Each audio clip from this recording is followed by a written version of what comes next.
Hi అందరికీ నమస్కారం. నేటి చరిత్రకు స్వాగతం. ప్రతిరోజు ఒక కొత్త పాఠం, ప్రతి తేదీ ఒక చారిత్రక సాక్ష్యం.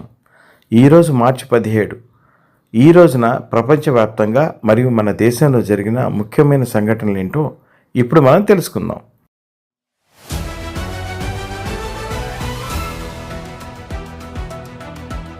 భారత బ్యాడ్మింటన్ కీర్తిని ప్రపంచవ్యాప్తంగా చాటిన ధీర వనిత సైనా నెహ్వాల్ గారు 1990 సంవత్సరం మార్చి 17న హర్యానాలో జన్మించారు. ఒలింపిక్స్లో పథకం సాధించిన మొట్టమొదటి భారతీయ బ్యాడ్మింటన్ కళాకారిణిగా ఆమె చరిత్ర సృష్టించారు. ఎంతోమంది యువతీ యువకులకు ఆమె గొప్ప స్ఫూర్తి.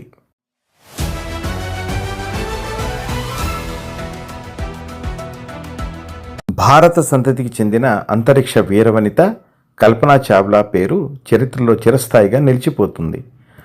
ఎందుకంటే ఆమె తన మొదటి అంతరిక్ష ప్రయాణాన్ని శిక్షణ మరియు సన్నాహక దశల్లో ఈ మార్చి నెలలో కీలకమైన మైలురాళ్ళను అధిగమించారు. ఆమె సాహసం ప్రతి భారతీయుడు గర్వించదగ్గ విషయం. చూశారు కదా మార్చి 17 వెనుక ఉన్న విశేషాలు. క్రీడల నుంచి అంతరిక్షం వరకు ఎన్నో రంగాలు ఈ తేదీకి ముడిపడి ఉన్నాయి. ఇలాంటి మరిన్ని ఆసక్తికరమైన వీడియోల కోసం మన నేటి చరిత్ర ఛానల్ని లైక్ చేయండి, షేర్ చేయండి మరియు సబ్స్క్రైబ్ చేసుకోండి.